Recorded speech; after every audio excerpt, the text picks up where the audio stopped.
Hi, we are reading the story. We are just doing a voice recording today. We left off on page 24 where where Jacob was wrestling with the man, and the man asked him what his name was. So he called the place Peniel. And he said, it's because I saw God face to face and yet my life was spared. So we left off there and we're picking up right there.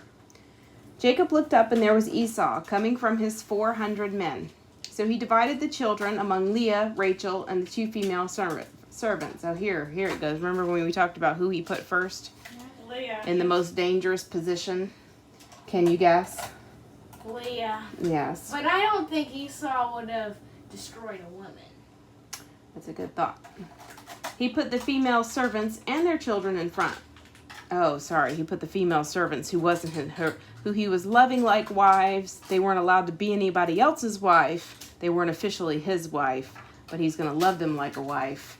He puts them in the front because they're not official wives. Then he put Leah and her children next. Then Rachel and Joseph in the rear.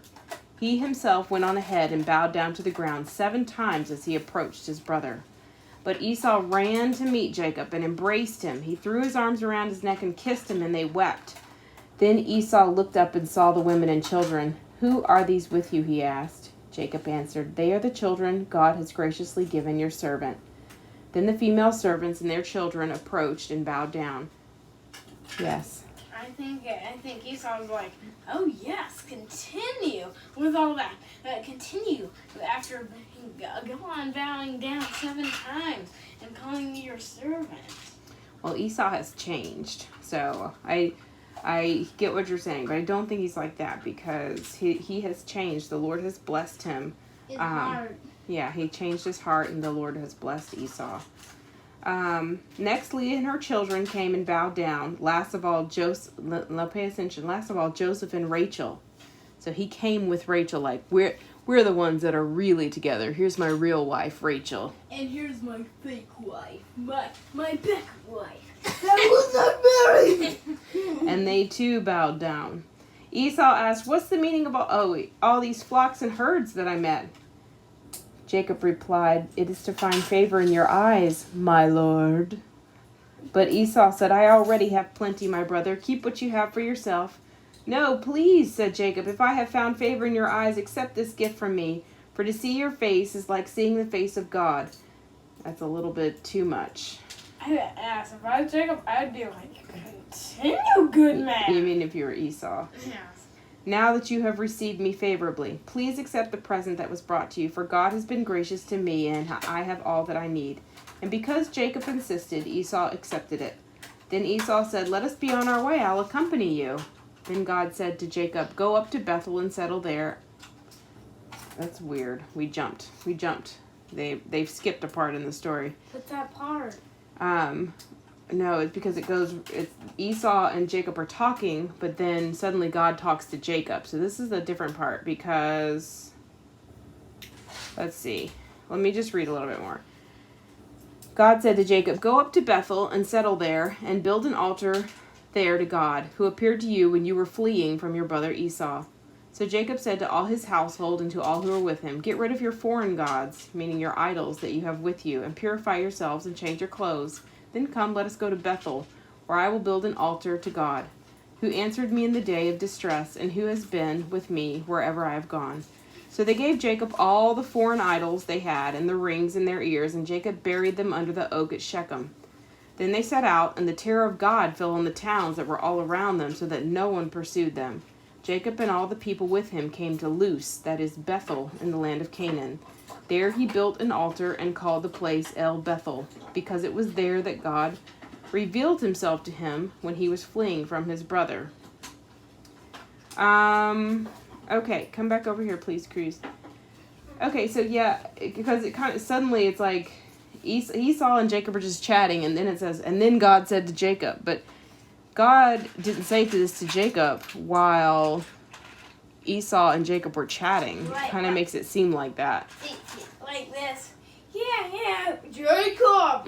Who are you talking to, Jacob? I'm talking to God right now. Please remember. So what happened actually was that Esau had said we should go on our way, and Jacob said, you go on ahead and I'll meet you there. But then, so Esau went ahead, but guess what Jacob did? He didn't meet him. He did not meet him. Jacob lied. He didn't even intend to. He went the exact opposite direction. I think Esau went north, Jacob went south. He had no intention of meeting Esau. Why did he do that?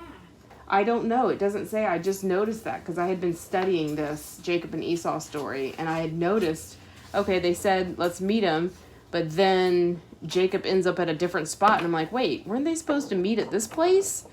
And Jacob didn't do that. And so I looked at it on the map, and it was a complete opposite direction from where he told Esau he was going. So because after this, please, that's too loud right there, please.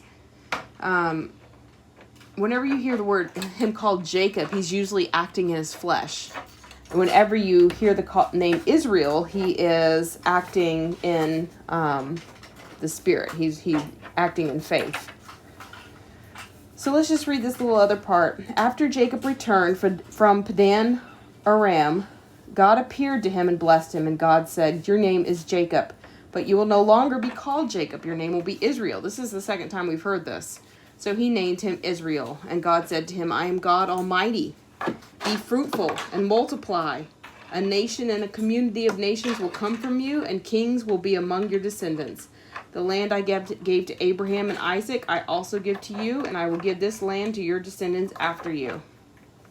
Then they moved on from Bethel, and while they were still some distance from Ephrath, meaning Bethlehem, Rachel began to give birth and had great difficulty. And as she was having great difficulty, the midwife said, don't despair, for you have another son. And as she breathed her last breath, for Rachel was dying, she named her son Ben-Ani, which means son of my, I think it means son of my sorrow, or I think it means son of my sorrow. But his father then, after she passed away, his father, meaning Jacob, named him Benjamin, which means son of my right hand. So Rachel's died and was buried on the way to Ephrath, that is Bethlehem. While Israel was living in that region, okay, no, we need to go ahead and stop there. All right, we'll finish this little part on Jacob next time. All right, we are on we stopped at the top of page 26. All right, have a good day. Goodbye. Goodbye. Goodbye.